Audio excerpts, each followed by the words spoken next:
गुरपूरै चरनी लाया, गुरपूरै चरनी लाया।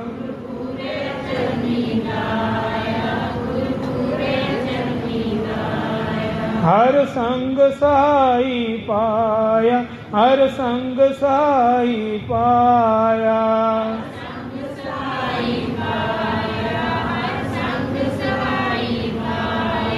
गुरपूरै चरनी लाया, गुरपूरै चरनी लाया।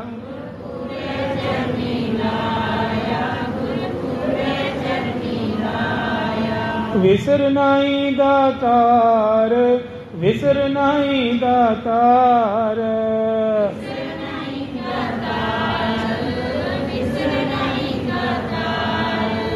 अपना नाम दे हो, अपना नाम दे हो।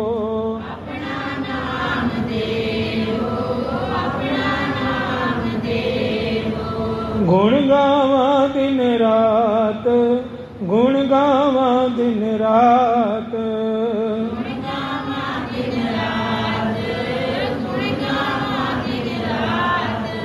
नानक चाहो हो, नानक चाहो हो।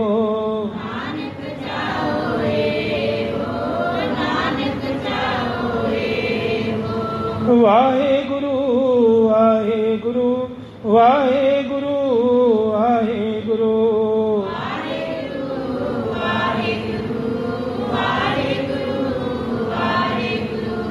वाहे गुरु, वाहे गुरु, वाहे गुरु, वाहे गुरु।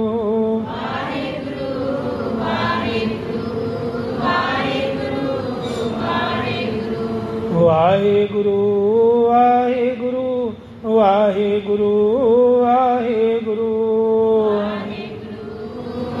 वाहे गुरु, वाहे गुरु, वाहे गुरु, वाहे गुरु। वाहे गुरु, वाहे गुरु, वाहे गुरु, वाहे गुरु।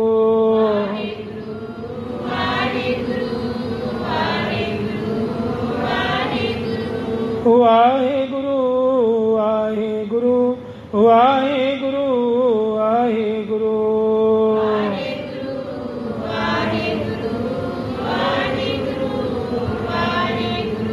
वाहे गुरु, वाहे गुरु, वाहे गुरु, वाहे गुरु।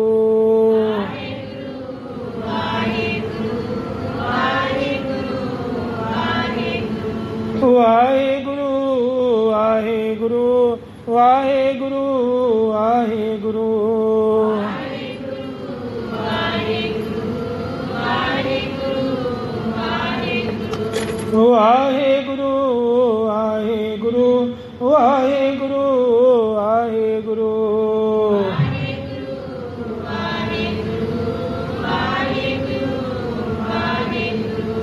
वाहे गुरु, वाहे गुरु, वाहे गुरु, वाहे गुरु।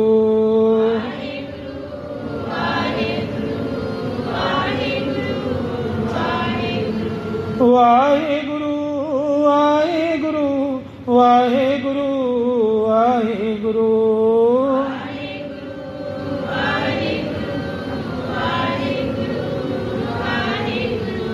वाहे गुरु, वाहे गुरु, वाहे गुरु, वाहे गुरु।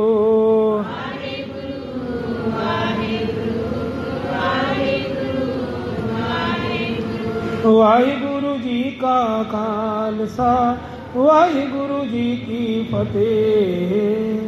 सोरठ महला पंजवा। पंजवे पातशाह श्री गुरु अर्जन देव महाराज, जिन्हां नूं याद करो तो गर्भ जूनी विच नहीं पैंदे। गुरु अर्जन देव जी का जिहड़ा नाम लिआंदा ना धन कहंदा, उस गर्भ दे संकट जोन विच नहीं आएगा। आखो सतनाम श्री वाहिगुरू। ऐसे साडी बख्शिशां वाले गुरु हन। गुरपूरै चरनी लाया, गुरुपूरे ने सानू चरनी लाया है। हर संग साई पाया। ते ਹੁਣ ਸੰਗ ਕੌਣ ਨਜ਼ਰ ਆ ਰਿਹਾ ਹੈ? ਗੁਰੂ ਹਮੇਸ਼ਾ ਹੀ ਨਜ਼ਰ ਆਉਂਦਾ ਹੈ, ਦਿਸਦਾ ਹੈ, ਸਹਾਈ ਹੁੰਦਾ, ਪ੍ਰਤੀਤ ਹੁੰਦਾ ਹੈ। ਜਿਸ ਤਰ੍ਹਾਂ ਉਹ ਬੀਬੀ ਨੂੰ ਪ੍ਰਤੀਤ ਹੋਇਆ ਸੀ ਜਿਹੜੀ ਪੜ੍ਹਦੀ ਸੀ, ਗੁਰੂ ਮੇਰੇ ਸੰਗ ਸਦਾ ਹੈ। ਦੇਖ ਲਓ, ਕਿੱਥੇ ਕਾਬੁਲ ਕੰਧਾਰ ਦੀ ਪਹਾੜੀਆਂ, ਕਿੱਥੇ ਉਹ ਪਠਾਨ, ਨਿਹੱਥੀ ਬੀਬੀ, ਤੇ ਕਿਰਪਾਨ ਉਹਦੇ ਕੋਲ, ਉਹਨੇ ਵੱਢ ਵੀ ਦਿੱਤਾ, ਆਦਮੀ ਮਾਰ ਛੱਡਿਆ। ਉਸ ਤੋਂ ਬਾਅਦ ਵੀ ਪਹਾੜਾਂ ਦੇ ਅੰਦਰ ਆ ਕੇ ਗੁਰੂ ਜੀ, ਗੁਰੂ ਗੋਬਿੰਦ ਸਿੰਘ ਜੀ ਨੇ ਆਪ ਆ ਕੇ ਬਚਾਇਆ। ਆਖੋ ਸਤਨਾਮ ਸ਼੍ਰੀ ਵਾਹਿਗੁਰੂ। ਹੋਰ ਕਿੰਨੇ ਸੰਗ ਹੋਣ ਤੁਹਾਡੇ। ਜੈ ਜਾਈਏ ਤਾਂ ਸੁਹੇਲੇ, ਜਿੱਥੇ ਹੁਣ ਜਾਓਗੇ ਨਾ ਉੱਥੇ ਹੀ ਸੁਹੇਲਾ ਹੋਏਗਾ। ਘਬਰਾਓ ਨਾ, ਨਾ ਡੋਲਿਆ ਕਰੋ। ਕਈ ਵਾਰ ਲੱਗਦਾ ਹੈ, ਮੈਨੂੰ ਫੀਲਿੰਗ ਆਉਂਦੀ ਹੈ ਕਿ ਸਾਡਾ ਉਹ ਕੰਮ ਪੂਰਾ ਨਹੀਂ ਹੋਇਆ, ਪਰ ਉਹਦੇ ਪਿੱਛੋਂ ਵੀ ਰਾਜ ਹੁੰਦਾ ਹੈ, ਕੋਈ ਗਹਿਰਾ ਰਾਜ। ਕੀ ਪਤਾ ਉੱਧਰ ਕੀ ਹੋਣਾ ਸੀ। ਤੁਸੀਂ ਤੇ ਸੋਚ ਰਹੇ ਕਾਰਜ ਨਿਬੜ ਗਿਆ, ਚਲੋ ਵੀ ਹੋ ਗਿਆ, ਅਸੀਂ ਸੁਖੀ ਹੋ ਗਏ। ਨਹੀਂ, ਸੁਖ ਮੰਗਤ ਦੁੱਖ ਆਗਤ ਆਵੇ। ਬਾਣੀ ਦੇ ਅੰਦਰ ਸੁਖ ਮੰਗਦੇ ਹੋ, ਕਈ ਵਾਰੀ ਦੁੱਖ ਅੱਗੇ ਇੰਤਜ਼ਾਰ ਕਰਦਾ ਹੁੰਦਾ ਹੈ, ਇਹ ਮੇਰੇ ਕੋਲ ਫਸੇਗਾ। ਇਹ ਸੁਖ ਮੰਗਦਾ ਸੀ, ਦੇਖ ਹੁਣ ਦੁੱਖ ਅੱਗੇ ਖੜਾ ਹੈ। ਇਹ ਤਾਂ ਕੁਝ ਪਤਾ ਨਹੀਂ, ਉਹਨੂੰ ਪਤਾ ਹੈ ਕਿ ਕਿੱਥੇ ਤੁਹਾਨੂੰ ਸੁਖ ਮਿਲਣਾ ਹੈ। ਇਸ ਕਰਕੇ ਅਰਦਾਸ ਉਹੀ ਕਰਿਆ ਕਰੋ ਜਿਹਦੇ ਅੰਦਰ ਪ੍ਰਭੂ ਦੀ ਖੁਸ਼ੀ ਆ ਜਾਵੇ। ਸਤਿਗੁਰੂ ਮਹਾਰਾਜ ਉਹ ਤੁਹਾਨੂੰ ਭਾਵੇ। ਸਾਡੀ ਸੋਚ ਕਿਹੜੀ ਹੈ, ਅਸੀਂ ਅਰਦਾਸ ਤੇ ਕਰਵਾ ਲਾਂਗੇ, ਸਾਨੂੰ ਕੀ ਪਤਾ ਦੁੱਖ ਹੈ ਕਿ ਸੁੱਖ ਹੈ। ਜੈ ਜਾਈਏ ਤਾਂ ਸੁਹੇਲੇ, ਕਰ ਕਿਰਪਾ ਪ੍ਰਭ ਮੇਲੇ। ਪ੍ਰਭੂ ਮਹਾਰਾਜ ਆਪਣੀ ਕਿਰਪਾ ਕਰਕੇ ਮੇਲ ਲੈਂਦੇ ਹਨ। ਹਰ ਗੁਣ ਗਾਵੋ ਸਦਾ ਸੁਭਾਈ। ਹੁਣ ਗੁਣ ਗਾਇਆ ਕਰੋ ਬਸ। ਇਹ ਸੁੱਖ ਚਾਹੁੰਦੇ ਹੋ ਸਦਾ ਵਾਸਤੇ, ਸਾਰੇ ਇੱਧਰ ਜਿੰਨੇ ਬੈਠੇ ਹੋ ਸੁਖੀ ਹੋਣਾ ਚਾਹੁੰਦੇ ਹੋ ਅੱਜ, ਬਸ ਹੋਰ ਕੋਈ ਕੰਮ ਨਾ ਕਰੋ, ਸਿਰਫ ਪ੍ਰਭੂ ਦੇ ਗੁਣ ਗਾਇਆ ਕਰੋ। ਆਖੋ ਸਤਨਾਮ ਸ਼੍ਰੀ ਵਾਹਿਗੁਰੂ। ਇਹ ਤੁਹਾਡਾ ਕੰਮ ਹੈ, ਇਹ ਕਾਰਜ। ਹਰ ਗੁਣ ਗਾਵੋ ਸਦਾ ਸੁਭਾਈ। ਦੇਖੋ ਨਾਲ ਹੀ ਸਤਿਗੁਰ ਕਿਰਪਾ ਦੀ ਪੰਕਤੀਆਂ ਆ ਗਈਆਂ। ਮਨ ਚਿੰਦੇ ਸਗਲੇ ਫਲ ਪਾਵੋ। ਮਨ ਚਿੰਦੇ ਫਲ ਮਿਲਣਗੇ। ਮਨ ਜੋ ਮਨ ਵਿੱਚ ਸੋਚੋਗੇ ਨਹੀਂ, ਉਹ ਵੀ ਇੱਛਾ ਪੂਰੀ ਹੋ ਜਾਏਗੀ। ਜੀ ਕਾ ਸੰਗ ਸਹਾਈ, ਉਹ ਤੇ ਹਰ ਕਿਸੇ ਦੇ ਨਾਲ ਖੜਾ ਹੈ, ਹਰ ਜੀ ਦੇ ਨਾਲ ਸਹਾਈ ਹੈ। ਰਹਾਓ ਨਾਰਾਇਣ ਪ੍ਰਾਣ ਆਧਾਰਾ। ਨਾਰਾਇਣ ਨੂੰ ਆਪਣਾ ਪ੍ਰਾਣ ਆਧਾਰਾ ਬਣਾ ਲਓ। ਜਿਸ ਤਰ੍ਹਾਂ ਕੋਈ ਭੁੱਖੇ ਨੂੰ ਰੋਟੀ ਦਾ ਸਹਾਰਾ ਹੈ, ਪਿਆਸੇ ਨੂੰ ਪਾਣੀ ਦਾ ਸਹਾਰਾ ਹੈ, ਨਾਰਾਇਣ ਨੂੰ ਆਪਣੀ ਜੀਵ ਆਤਮਾ ਦਾ ਸਹਾਰਾ ਬਣਾ ਲਓ। ਹਮ ਸੰਤ ਜਨਾ ਰੇ ਨਾਰਾ। ਸੰਤ ਜਨਾ, ਇਹ ਸੰਤ ਦਾ ਹੀ ਸਥਾਨ ਹੈ।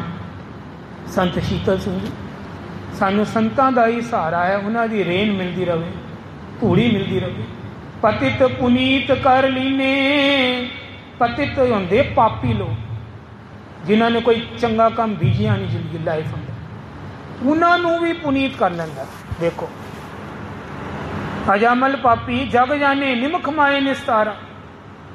ਅਜਾਮਲ ਵਰਗਾ ਪਾਪੀ ਕੌਣ ਹੋਏਗਾ? ਉਹਨਾਂ ਵਰਗੇ ਤੋਂ ਪਤਿਤਾਂ ਨੂੰ ਵੀ ਤਾਲ ਲਿਆ ਗੁਰੂ ਨਾਨਕ ਨੇ। ਪਤਿਤ ਪੁਨੀਤ ਕਰ ਲੀਨੇ, ਕਰ ਕਿਰਪਾ ਹਰ ਜਸ ਦੀਨੇ। ਆਪਣੀ ਕਿਰਪਾ ਕਰਕੇ ਹਰੀ ਦਾ ਜਸ ਦੇ ਦਿਓ ਮਹਾਰਾਜ। ਪਾਰ ਬ੍ਰਹਮ ਕਰੇ ਪ੍ਰਤਪਾਲਾ। ਪਾਰ ਬ੍ਰਹਮ ਸਾਡੀ ਪ੍ਰਤਪਾਲਾ ਕਰਦਾ ਹੈ। ਸਦ ਜੀ ਸੰਗ ਰਖਵਾਲਾ। ਸਦ ਜੀ ਦਾ ਮਤਲਬ ਸਾਰੇ ਜੀਵਾਂ ਦੇ ਨਾਲ ਰਖਵਾਲੀ ਕਰਦਾ ਹੈ। ਹਰ ਦਿਨ ਰਹਿਣ ਕੀਰਤਨ ਗਾਈਏ। ਹਰ ਦਿਨ ਰਹਿਣ ਦਾ ਮਤਲਬ ਹੈ ਹਰ ਦਿਨ ਵਿੱਚ ਵੀ ਕੀਰਤਨ ਕਰੋ। ਰਾਤ ਚੜ੍ਹੀ ਹੈ ਤਾਰਿਆਂ ਦੀ ਛਾਂ, ਉਹਦੇ ਵਿੱਚ ਵੀ ਬਿਸਤਰਾ ਛੱਡ ਕੇ ਤੇ ਗੁਰੂ ਨਾਨਕ ਦਾ ਨਾਮ ਲਿਆ ਕਰੋ। ਆਖੋ ਸਤਨਾਮ ਸ਼੍ਰੀ ਵਾਹਿਗੁਰੂ। ਰਾਤ ਦਿਨ ਲਾ ਦੋ, ਦਿਨ ਰਾਤੀ ਆਰਾਧੋ ਪਿਆਰੇ। ਨਿਮਖ ਨਾ ਕੀਜੇ ਢਿੱਲਾ। ਇੱਕ ਨਿਮਖ ਵੀ ਨਹੀਂ। ਹੁਣ ਇਹ ਸੋਚੋ ਬਸ ਲਾਈਫ ਪੂਰੀ ਹੋਣ ਲੱਗੀ ਹੈ, ਸਾਹ ਸਾਡੇ ਜਾ ਰਹੇ ਹੈ, ਇੰਨੀ ਫਿਕਰ ਲਗਾ ਲਓ ਆਪਣੇ ਆਪ ਨੂੰ ਕਿ ਪਤਾ ਨਹੀਂ ਕੱਲ ਦਾ ਦਿਨ ਚੜੇ ਨਾ ਚੜੇ। ਹੁਣੇ ਹੀ ਜਪ ਲਓ ਨਾਮ। ਇਹ ਦਿਨ ਵੀ ਉਹਦੇ ਲੇਖੇ, ਰਾਤ ਵੀ ਉੱਠ ਕੇ ਉਹਦੇ ਲੇਖੇ। ਇੱਦਾਂ ਕਰਦੇ ਸੀ ਜਿਹੜੇ ਸੰਤ ਮਹਾਂਪੁਰਸ਼ ਨੇ। ਰਾਤ ਦੇ ਬਾਅਦ ਇਹ ਜਿਹੜੇ ਸੀਤਲ ਸਿੰਘ ਜੀ ਹੈ ਮਹਾਂਪੁਰਸ਼ ਮੌਜੂਦਾ ਇੱਧਰ ਦੇ, ਇਹ ਕਹਿੰਦੇ ਰਾਤ ਦੇ 12 ਵਜੇ ਚੋਕੜਾ ਲਾ ਲੈਂਦੇ ਸੀ। ਸਵੇਰੇ 8 ਵਜੇ ਤੋਂ ਲਗਾਤਾਰ ਚੱਲਦਾ ਹੀ ਰਹਿਣਾ ਕੰਮ। वाहिगुरु वाहिगुरु वाहिगुरु वाहिगुरु। हर दिन रैन कीर्तन गाइए, बोहड़ ना जोनी पाइए। फिर जोनियां नहीं विच नहीं आओगे, जोनी तो बच जाओगे। जिस देव है पुरख विधाता, जिन्होंने पुरख विधाता ये दात दिंदा है नाम जपन की। हर रस तिन ही जाता, उन्होंने हरी रस आता है। जम कंकर नेड़ ना आया, उन्होंने जम नेड़े नहीं आऊगा। जमा का की सवाल है कि वह नेड़े भी आ जाए तुहाडे। सुख नानक सरनी पाया, सुखां दे नानक दी शरण विच तुसी आ गए हो। पूरे गुरु दे कोल आए हो, अधूरे कोल थोड़ा ना आए हो जो फिक्र करते हो। जमकंकर नेड़ ना आया, जम्मा का की है वो तो हुक्म ही होंदे हैं। यमराज भी ये तो डरते है संतां कोलों, इन्हां दे सामने लेखा फाड़ देंदे। पटियाला राजा है ना, पटियाला राजा ये बाबा नंद सिंह जी का चेला सी, जिहड़ा वड्डा राजा होया जिहदी राणियां सी बहुत ज़्यादा, उहदी गल करदे। इहदी किस्मत ही राज आ गया क्योंकि इन्हें भगती की सी महापुरुषां नाल। भगती करके इन्हें राज मंग लिया। भगती की बहुत तप, पर राज मंगया। बाबा नंद सिंह जी ने नहीं मंगया, उन्होंने पता सी तपो राज राजो नरक लिखिया, नरक ही जाएगा। हुणे सेवक जो सी, मान लो जिस तरह कोई मित्र हो जाए प्यारा संतां दा, ये राज विच पै गया, पटियाले का राज प्राप्त होया।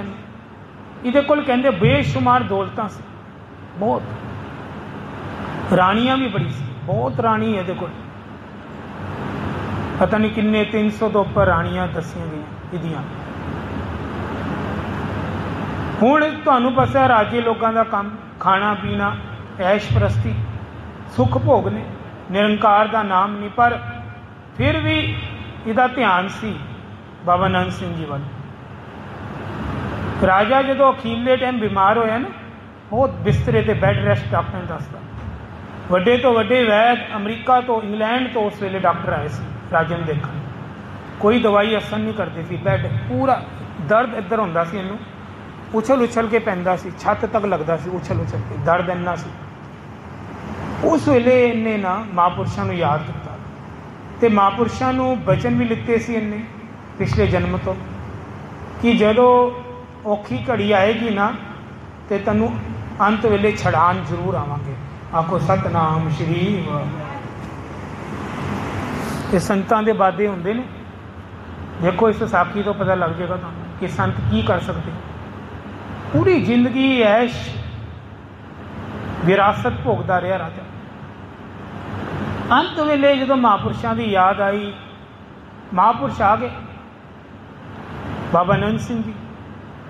उन्होंने कहा कि अखंड पाठ खोल दो इत्थे ही राज दरबार के आस पास अंदर चौगिर्द पता नहीं किन्ने 13 पता नहीं 21 पाठ अखंड पाठ खोल दिते गए। बाणी चला दो, बाणी चला दी गई। राजे ने कहा भाई तेरा तो अंतिम वेला आ गया, असी अपने वादे को निभाण आए हाँ। तू राज मंगिया, हुण तू नरकां की जान की तैयारी है, तेरी पाप बहुत हो। कहंदे महाराज बचाण वाले तुसी हो, मैनू बचा लो, मैं तुहाडा नाल सखी हाँ यार हाँ। कहंदे करदे हाँ फिर कुछ, कोई ना वादा निभावांगे। इन्नी देर की देखिया यमराज ने फौज भेजती, यमदूत आ गए उधर कमरे यमदूत आए हैं। इहदा लेखा फड़न लगे चित्रगुप्त को, लियाओ भी लेखा, इनू लै चलिए नरकां कुंभी नरक वाले। बाबा नंद सिंह जी बड़े ध्यान नाल अंतरात्मा नाल देखते थे सारा कुछ। यमदूतां नूं कहंदे ऑर्डर इधर दे दो, इहदा लेखा मेरे कोल है।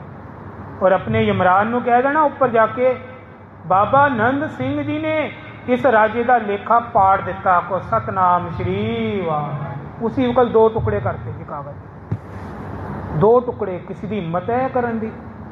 पूर्ण ब्रह्म ज्ञानी बाबा नंद सिंह जी की कथा सुना रहे हैं, सच्ची ते सुच्ची कथा। कोई इहदे अंदर अपने को एडिंग नहीं हुई पी, जो होया वही दसिया जा रहा। फाड़ दिता लेखा, वाह वाह लेखा पाट गया। ये संतां दी कमाईयां ने। ये तां गुरबाणी पढ़ा के भी लेखा फड़ा देन तुहाडे कोल। इन्हां दा जपाया कुछ होर ही गल हुंदी है जी। लोग कई इस गल ते एतराज करन, पर तुसां अपनी शरधा बनाई रखनी। बिल्कुल ये गल बिल्कुल डोलना नहीं है, क्योंकि गुरबाणी सानू उपदेश दे रही है। संत जना रे नारा, आज भी सुने ना तुसीं हुक्मनामे। जे नहीं संत होंदे तो फिर क्यों लिखण दी गुरु जी नूं लोड़ पैंदी? संतां दी है ना। देखो, असलीयत दे नाल डुप्लीकेट भी हुंदा है। कोई भी समान आएगा ना, कोई भी पार्ट्स आंदा है, चाइनीज़ कंपनी उसका डुप्लीकेट बना के भेज देंदी है, जापानी का। वो कुछ समय चलता है, नकली, उसकी लाइफ थोड़ी होंदी है, साल पुरजा चलेगा। जापानी होएगा वो 50-50 साल, पता ही नहीं, खराब ही नहीं होंगे। AC वधिया होंदी है क्वालिटी, फ्रिज भी। ये की है? जिथे असलीयत होएगी उत्थे डुप्लीकेट भी आएगा। आखो सतनाम श्री वाह। जिथे असली संत होणगे उत्थे नकली भेखी संत भी आणगे। बस उस गल ते विवाद है। सारे देहधारी असली संत नहीं होंदे। बाबा रहीम वर्गे, राम रहीम वर्गे देखो जेलां कटदे त्यार। इसी तरह ये कुछ देहधारियां ने मतलब उन्हां दी भी बदनामी कराती सच्चे सुच्चे संतां दी। बीज नाश नहीं होंदा। महापुर दसदे सी संत ईशर सिंह जी, बीज कदी नाश नहीं होंदा। ये की होंदा है कि असी दुनिया अंदर जो असी देखते हैं असी बक दिंदे हां, असी ध्यान नहीं करते। असी कई बारी सच्चाई का भी मोड़ देंगे हाँ चेहरा। असी कहने सारे ही झूठे है, गल ही खत्म, कोई सच्चा दिखता ही नहीं सानू। इस गल का विवाद है। इस करके दुनिया फिर संतां वालों दूर हो गई है तो गुरबाणी नाल जुड़ गई है। गुरबाणी पूरा गुरु हैं, पर एक गुरु परमेश्वर जो सतगुर कहते टीचर की लोड़ भी पैंदी है। जिन्होंने कमाइयां की पूरे साध ने, जिन्होंने आप जपया अवरे नाम जपावै, उन्हों की भी तो लोड़ है ना। एवें थोड़ा ना कमाइयां ने, कमाइयां सी बिना किसी गल तो थोड़ा ना खड़े हो गए। 360 माला मैं तुहानू पहले भी नाम दसिया सी। 360 माला वो पई पक्की 108 मणके वाली ना। तुसी हुणे एक ओंकार का पाठ शुरू करो, मूल मंत्र एक मणके ते देखो एक माला कितनी देर पूरी होती है। इस तरह दिन में 360 करनी है। आखो सतनाम श्री वाह। सोच लो कितना को समा लगेगा। मैनू लगता नहीं हो पाएगी, तुहाडे कोल नहीं होगी। 2 सहज पाठ है। लोग 40-50 अंग कर लें ना सहज पाठ दे तो उछाले मारते हैं, उछाले कि साढ़े वर्गा की पाठी असी बहुत सुंदर पाठ करते हैं, असी बड़ी मेहनत करते हैं। बाबा नंद सिंह का नेम सुनो ना, 360 माला 2 सहज पाठ जिन्ना फल, जिन्ने अखर मिलाओगे ना वो दुने सहज पाठ के अंग जिन्ने बन जाएंगे। 1430 होंगे ना, उहदे दुगने कर दो 2860 अंग जिन्ने बन जाएंगे। हिसाब किताब ये गिनती मिनती होती है, करके देखो हो जाती है। 360 माला नाल जोड़ के देखो। कहने का भाव है कमाई सी ते लेखा फड़वाता ना राजे का, पटियाले का। सानू तो यमराज भी ना दिखे, साढ़े वर्गन दिख जाएंगे। यमदूत आया किसी को लैन आया, डैड बॉडी पई है, सानू तो सत बस वही दिख रहा है, लाश ही दिख रही है, चिता दे विच जला देने। सानू की पता कौन कितने कोई कमरे खड़ा है, कौन खड़ा है, उन्होंने दिख रहा, गल्लां भी करते, लेखा फड़वाता। भाई ये जड़ी गल है ना, ये तो ब्रह्म ज्ञानी की गत ब्रह्म ज्ञानी जाने। सुखमनी साहब ही दर्ज है पंक्तियां कि पूरे ब्रह्म ज्ञानी साधु की गल्लां ते आप पहले उस क्वालिटी का इंसान बने, फिर निंदिया करें, फिर कवे किंतु परंतु ये गलत है वो गलत है। तुहाडी अपनी कमाई होंदी नहीं, तुसी किंतु परंतु दे डिबेट पहले पै जांदे हो।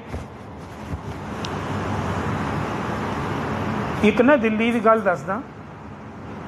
दिल्ली में एक झील कुरिंजा ना गुरुद्वारा से कृष्णा नगर, उत्थे मैं इसी तरह सत्संग करन गया सीगा। उत्थे एक ना गुरसिख बंदा मिलिया, ਉਹਨੇ ਨਾ ਮੈਨੂੰ ਆ ਕੇ ਬੜੀ ਹੀ ਚੋਭਣੀ ਗੱਲ ਕਹਿਤੀ, ਕਿਉਂਕਿ ਮੈਨੂੰ ਮੇਰਾ ਵਾਸਤਾ ਪੈਂਦਾ ਹੈ ਇਨ ਲੋਕਾਂ ਨਾਲ, ਪ੍ਰਚਾਰਕ ਦੀ ਗੱਲ ਹੁੰਦੀ ਰਹਿੰਦੀ ਹੈ ਇਨ ਗੱਲਾਂ ਨਾਲ।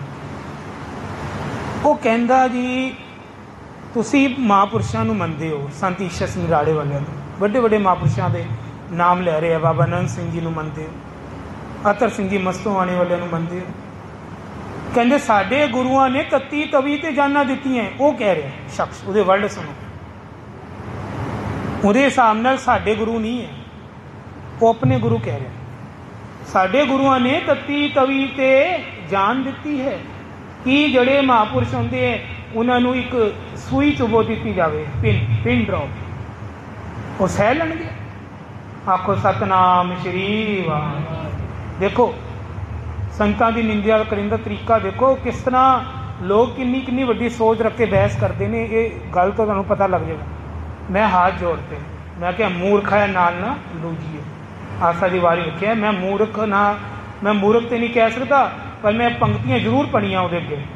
ਮੈਂ ਕਿਹਾ ਮੈਂ ਡਿਬੇਟ ਹੀ ਨਹੀਂ ਪੈਣਾ ਚਾਹੁੰਦਾ, ਲੜਾਈ ਝਗੜੇ ਇੰਨੀ ਕੁਛ ਪਿਆ, ਪਰ ਇੰਨਾ ਮੈਂ ਦੱਸਦਾ ਤੈਨੂੰ ਵੀਰੇ, ਮਹਾਂਪੁਰਸ਼ ਇਸ ਤੋਂ ਵੀ ਉੱਚੀ ਚੀਜ਼ ਹੈ। ਤੂੰ ਤੇ ਪਿੰਨ ਦੀ ਗੱਲ ਕਰਦਾ ਹੈ, ਜੇ ਅਗਰ ਜਾਨ ਵੀ ਦੇਣੀ ਪੈ ਜਾਵੇ ਤੇ ਆਪਣਾ ਸੀਸ ਵੀ ਕਟਾ ਦੇਣਗੇ। ਆਖੋ ਸਤਨਾਮ ਸ਼੍ਰੀ ਵਾਹਿਗੁਰੂ। ਹੋਰ ਕੀ ਚਾਹੀਦਾ? ਇਸ ਤੋਂ ਵੱਡੀ ਵੀ ਗੱਲ ਉਹ ਕਰ ਸਕਦੇ ਹੈ, ਪਰ ਇਮਤਿਹਾਨ ਉਹਨੂੰ ਦੇਣਗੇ ਜਿਹੜਾ ਸੱਚਾ ਸੁੱਚਾ ਹੋਏਗਾ। ਤੇਰੇ ਵਰਗੇ ਕੇ ਤੇ ਥੋੜ੍ਹਾ ਨਾ ਕੋਈ ਉਹ ਮਰ ਜਾਣਗੇ, ਮੂਰਖੇ ਨਾਲ ਥੋੜ੍ਹਾ ਲੁੱਝਣਗੇ। ਉਹਨਾਂ ਨੇ ਤਾਂ ਕੁਰਬਾਨੀ ਦੇਣੀ ਹੈ ਦੇਸ਼ ਕੌਮ ਵਾਸਤੇ, ਸੰਸਾਰ ਵਾਸਤੇ, ਜਿਨ੍ਹਾਂ ਵਾਸਤੇ ਉਹ ਪੈਦਾ ਹੋਏ ਹਨ ਨਾਮ ਜਪਾਉਣ ਵਾਸਤੇ, ਉਹਨਾਂ ਵਾਸਤੇ ਕੁਰਬਾਨੀਆਂ ਕਰਨਗੇ।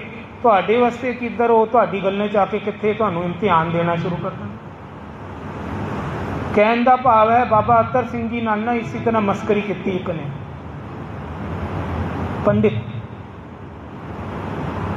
ਆ ਕੇ ਕਹਿੰਦੇ ਜੀ ਸਾਧ ਕੀ ਮਹਿਮਾ ਵੇਦ ਨਾ ਜਾਣੇ, ਸੁਖਮਨੀ ਸਾਹਿਬ ਹੁਣੇ ਕਰਦੇ ਹੋ, ਪੜ੍ਹ ਲਓ, ਅੰਦਰ ਹੈ ਇਹ ਤੁਕ ਜਿਹੜੀ ਮੈਂ ਪੜ੍ਹਦਾ। ਕਹਿੰਦੇ ਇਹ ਜਿਹੜੀ ਗੱਲ ਸਾਨੂੰ ਨਹੀਂ ਪੱਚੀ। ਦੇਖੋ ਗੁਰੂ ਅਰਜਨ ਦੇਵ ਜੀ ਦੀ ਗੱਲ 'ਤੇ ਵੀ ਡਿਬੇਟ ਕਰਦੇ ਕਈ। ਕਹਿੰਦੇ ਸਾਧ ਕੀ ਮਹਿਮਾ ਵੇਦ ਨਾ ਜਾਣੇ, ਇਹ ਕੀ ਮਤਲਬ ਹੋਇਆ? ਯਾਨੀ ਵੇਦ ਨੀਵੇਂ ਹੋ ਗਏ, ਸਾਧ ਉੱਚਾ ਹੋ ਗਿਆ ਸਾਧੂ। ਕਹਿੰਦੇ ਹਾਂ। ਅਤਰ ਸਿੰਘ ਜੀ ਕਹਿੰਦੇ ਹੈਗਾ, ਇਹ ਗੱਲ ਸੱਚ ਹੈ, ਬਾਣੀ ਕਦੀ ਝੂਠ ਨਹੀਂ ਹੈ, ਸੱਚ ਹੀ ਲਿਖੀ। ਕਹਿੰਦੇ ਅਸੀਂ ਤਾਂ ਵੇਦ ਸ਼ਾਸਤਰ ਪੜ੍ਹਦੇ ਹਾਂ ਮਹਾਰਾਜ, ਸਾਨੂੰ ਤਾਂ ਕੁਛ ਝੂਠ ਨਹੀਂ ਨਜ਼ਰ ਆਉਂਦਾ। ਉਹ ਕਹਿੰਦੇ ਫਿਰ ਇੱਦਾਂ ਦੱਸੋ ਕੱਲ੍ਹ ਕੀ ਹੋਏਗਾ? ਅਤਰ ਸਿੰਘ ਜੀ ਕਹਿੰਦੇ ਫਿਰ ਪ੍ਰੈਕਟੀਕਲ ਲਾਈਫ 'ਤੇ ਆ ਜਾਓ, ਚਲੋ ਤੁਸੀਂ ਇਹ ਦੱਸੋ ਕੱਲ੍ਹ ਕੀ ਹੋਏਗਾ, ਕੱਲ੍ਹ ਦੇ ਦਿਨ ਵਿੱਚ ਕੀ ਹੋਣਾ ਹੈ, ਉਹ ਮੈਨੂੰ ਦੱਸੋ। ਤੁਹਾਡੇ ਵੇਦ ਸ਼ਾਸਤਰ ਕੀ ਕਹਿੰਦੇ? ਪੰਡਿਤ ਜੀ ਪੜ੍ਹੋ। ਉਹਨਾਂ ਨੇ ਜੀ 4-5 ਬੰਦੇ ਸੀ, ਉਹਨਾਂ ਨੇ ਵੇਦ ਸ਼ਾਸਤਰ ਖੋਲ੍ਹ ਲਏ, ਘੰਟਾ ਕੋ ਲੱਗੇ ਰਹੇ। ਘੰਟੇ ਬਾਅਦ ਕਹਿੰਦੇ ਮਹਾਰਾਜ ਸਾਨੂੰ ਤਾਂ ਨਹੀਂ ਪਤਾ ਕੱਲ੍ਹ ਕੀ ਹੋਏਗਾ। ਆਖੋ ਸਤਨਾਮ ਸ਼੍ਰੀ ਵਾਹਿਗੁਰੂ। ਕਹਿੰਦੇ ਸਹਿ ਸੁਭਾਏ ਮਹਾਂਪੁਰਸ਼ ਕਹਿੰਦੇ ਜੇ ਅਸੀਂ ਦੱਸ ਦਈਏ ਪੰਡਿਤ ਜੀ ਕੱਲ੍ਹ ਕੀ ਹੋਏਗਾ, ਮੰਨ ਜਾਓਗੇ? ਕਹਿੰਦੇ ਤੁਸੀਂ ਦੱਸੋ। ਕਹਿੰਦੇ ਕੱਲ੍ਹ ਭੂਚਾਲ ਆਏਗਾ ਠੀਕ 11 ਵਜੇ ਦਿਨ ਵਿੱਚ, ਤੁਸੀਂ ਆ ਜਾਓਗੇ ਇੱਧਰ? ਆਖੋ ਸਤਨਾਮ ਸ਼੍ਰੀ ਵਾਹਿਗੁਰੂ। ਪੰਡਿਤ ਕਹਿੰਦੇ ਜ਼ਰੂਰ ਆਵਾਂਗੇ, ਇਹ ਤਾਂ ਸਾਨੂੰ ਮੌਕਾ ਚਾਹੀਦਾ ਸੀ, ਖਿੱਲੀ ਉਡਾਉਣ ਦਾ, ਆਵਾਂਗੇ ਜ਼ਰੂਰ ਆਵਾਂਗੇ। ਅਗਲਾ ਦਿਨ ਚੜ੍ਹਿਆ 11 ਵਜੇ, ਰਾਈਟ ਟਾਈਮ ਕਮਰੇ 'ਚ ਬਾਬਾ ਅਤਰ ਸਿੰਘ ਜੀ ਬੈਠੇ ਹੈ। ਉਸੀ ਵਕਤ ਭੂਚਾਲ ਆਇਆ ਜੀ, ਪੰਖੇ ਹਿੱਲਣ, ਧਰਤੀ ਹਿੱਲੇ, ਪੇੜ ਪੌਦੇ ਹਿੱਲਣ।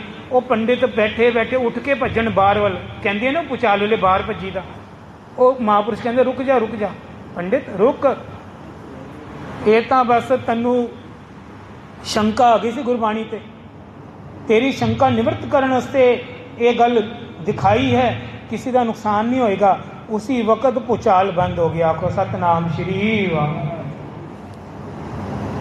ਹੁਣ ਦੱਸੋ ਕੀ ਹੁਣ ਕਹਿ ਸਕਦੇ ਹੋ ਇਸ ਬਾਰੇ? ਪੰਡਿਤ ਜਿਹੜੇ ਘਬਰਾ ਗਏ, ਕਹਿੰਦੇ ਮਹਾਂਪੁਰਸ਼ੋ ਸਾਧ ਕੀ ਮਹਿਮਾ ਵੇਦ ਨਾ ਜਾਣੇ, ਇਹ ਬਿਲਕੁਲ ਸਹੀ ਲਿਖਿਆ ਹੈ ਪੰਕਤੀ। ਵਿਚਾਰੋ ਤੇ ਪਤਾ ਲੱਗਦਾ ਨਾ ਪੰਕਤੀ। ਬਾਬਾ ਬੁੱਢਾ ਜੀ ਦੇ ਬਚਨ ਘੱਟ ਸੀ, ਨਹੀਂ ਵੀ ਕਿਸਮਤੀ ਪੁੱਤਰ ਹੁੰਦੇ ਸੀ ਉਹ ਵੀ ਦੇ ਦਿੰਦੇ ਸੀ। ਟੋਕਰੇ ਤੋਂ ਆ ਕੇ ਉਹਨਾਂ ਨੇ ਖਾਨ ਤੇ ਜਿਹੜੀ ਕਥਾ ਸੁਣਾਈ ਸੀ ਤੁਹਾਨੂੰ, ਬੇਗਮ ਤੇ ਖਾਨ, ਉਹਨਾਂ ਨੂੰ ਬੱਚਾ ਦੇਤਾ ਸੀ। 7 ਜਨਮ ਦੂਰ ਸੀ ਬੱਚਾ, ਪਰ ਬਾਬਾ ਬੁੱਢਾ ਜੀ ਦਾ ਬਲ ਦੇਖੋ। ਗੁਰੂ ਅਰਜਨ ਦੇਵ ਜੀ ਕਹਿ ਰਹੇ ਹਨ ਅੰਦਰੋਂ कि ਤੁਹਾਡੀ ਕਿਸਮਤ 'ਚ 7 ਜਨਮ ਬੱਚਾ ਨਹੀਂ, ਪਰ ਬਾਬਾ ਬੁੱਢਾ ਜੀ ਕਹਿ ਰਹੇ ਹਨ ਤੁਹਾਡੀ ਕਿਸਮਤ 'ਚ ਬੱਚਾ ਹੈਗਾ ਔਰ ਹੁਣੇ ਹੋਏਗਾ। ਕੋ ਸਤਨਾਮ ਸ਼੍ਰੀ ਵਾਹਿਗੁਰੂ। ਟੋਕਰਾ ਤੋਂ ਸੇਵਾ ਕਰੋ, ਕਿਉਂ ਨਹੀਂ ਮਿਲੇਗਾ? ਇੱਕ ਨਹੀਂ, ਦੋ ਹੋਏ,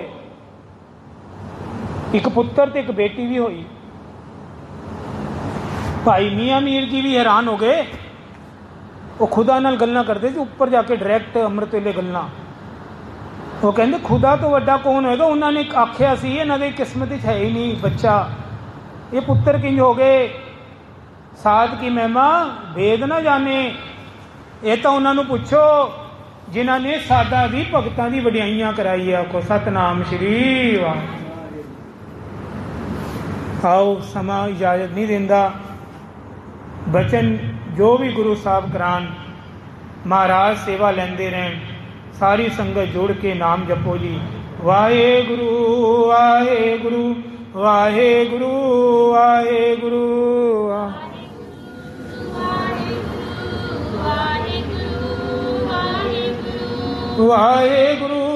ਵਾਹਿਗੁਰੂ ਵਾਹਿਗੁਰੂ ਵਾਹਿਗੁਰੂ